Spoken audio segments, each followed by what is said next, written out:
We're down here in Queenstown, South Island, New Zealand, Aotearoa, and we're going to be doing a bikepacking mission around the Baka Area, which is at the end of Lake Wakatipu. Basically be hammering quite a few gravel roads, which would be really rad. Camping overnight, probably above freezing level, so it's probably going to snow. And just really trying to get into some back roads that we haven't been able to see while we've been locked in front of a computer. And we're just going to build up the bikes, make sure that they're all rideable, chuck on some new Panaracer tyres. The terrain is going to be technical, it's going to be quite rough. There's going to be gravel, there's going to be track, there's also going to be tarmac sealed roads. We've got a Surly Midnight Special, and then I'm running a Santa Cruz Stigmata. It takes 650B wheels with up to 2.1 tyre clearance. So for this mission, we're going to be running the Gravel King, which comes from the Gravel King family from Panaracer.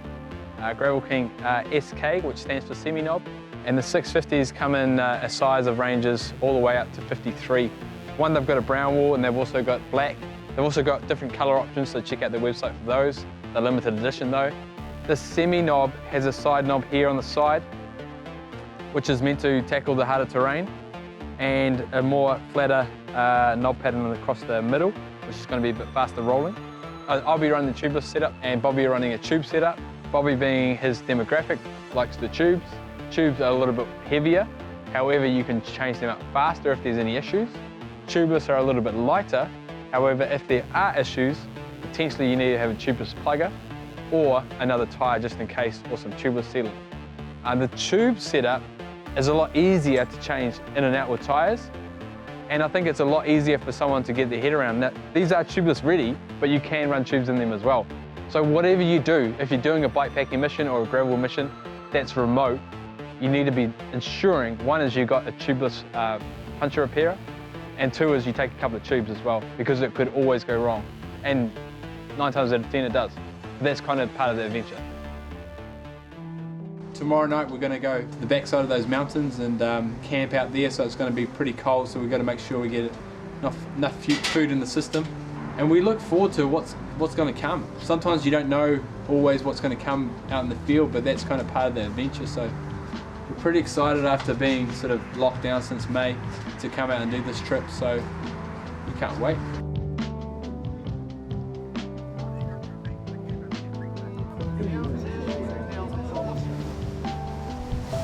You can feel the breeze, eh? Just steamboated up from Queenstown up to Walter Peak, and we've got about a 50k ride over to Marora Lakes. Probably get into camp around about 5:36, so we're going to be just on the touch of darkness, but should be all the ingredients for an epic adventure.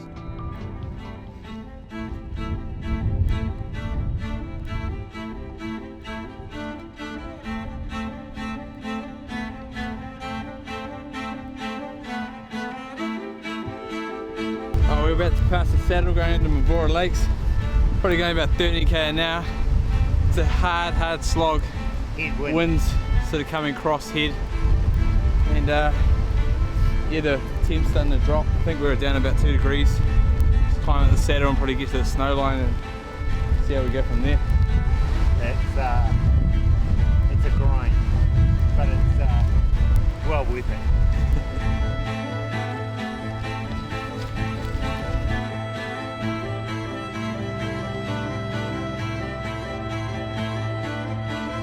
Scenery's just incredible. Can't believe this is just on a back doorstep, backyard.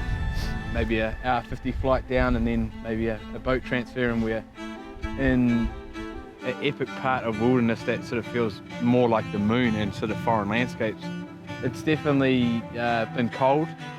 We've got over the last climb, which is averaging about 8%, super tough, and it's now -3, -4, and the cold's really getting in your hands. But you look back at that, and Bobby and I just rode through that, and it's why you all do it, We can be sitting at home next week on a, Tuesday? On a Tuesday night watching something on Netflix, or you could be out here watching this as the TV, and I know where I'd rather be. The hands started to get cold, just the fingers, but super worth it. I mean, honestly, like Liam says, you feel like you really are somewhere not in New Zealand. There's no sound of the sea. There's maybe a sound of a river, but you're remote. You're really remote.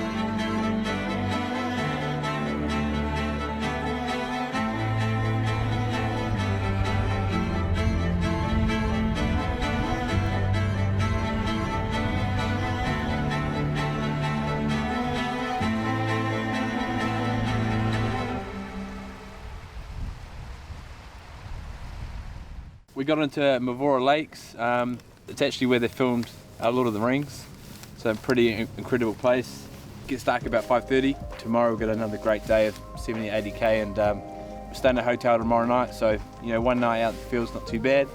3 hours ago we was out there riding through the snow, and now we're sort of in front of the campfire having a beer. So, you know, whatever pain you're going through, sore hands, Bobby had some really sore hands today and struggled to get food down him.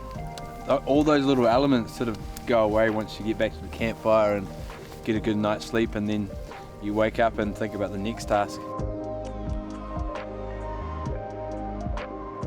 Yeah, tyres were deluxe. They just rolled really easy, and there was a fair bit of weight on the bikes yesterday. So that's really always a good test of side casings. I was running 38 in the front and 45 in the rear, and I never got rattled all day yesterday and had a really good grip.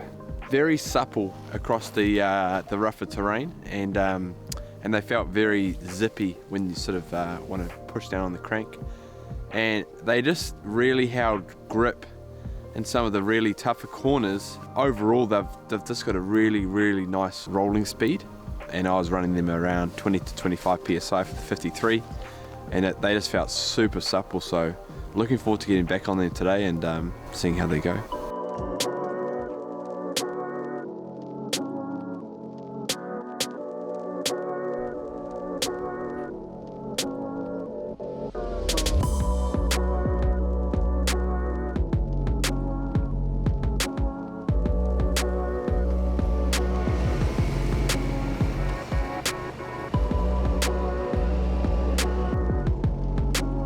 Hooked up on the cycle trails, sort of meandered around the back of the farmland, some wetlands and stuff. It's pretty fun.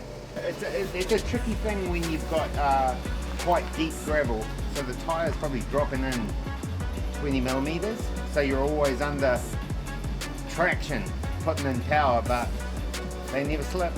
They just carried on and carved around the corners.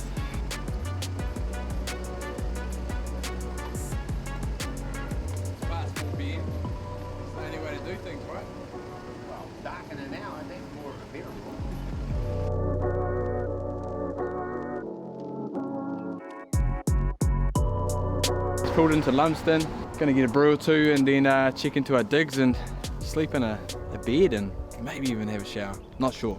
See how we go. Overall, we've been super impressed with the Panaracer Gravel King SK. Really supple, really plush, and great sort of cornering and handling. Rolling resistance was awesome. That would definitely be staying on my bike now. We did have a gem of information from one of the road guys, the road worker guys, who said that the roads that we've been riding on, especially around Mavora Lakes, were put down with chip that had gone through a crusher that were quite sharp, and that had 40 punches in cars that they were aware of. So we haven't had one single issue. So that is testament to how strong the tyre is, as well as being supple. It's a hell of a mix. They give you a lot of confidence to ride, and yeah, I'd totally recommend them. They're a great tyre.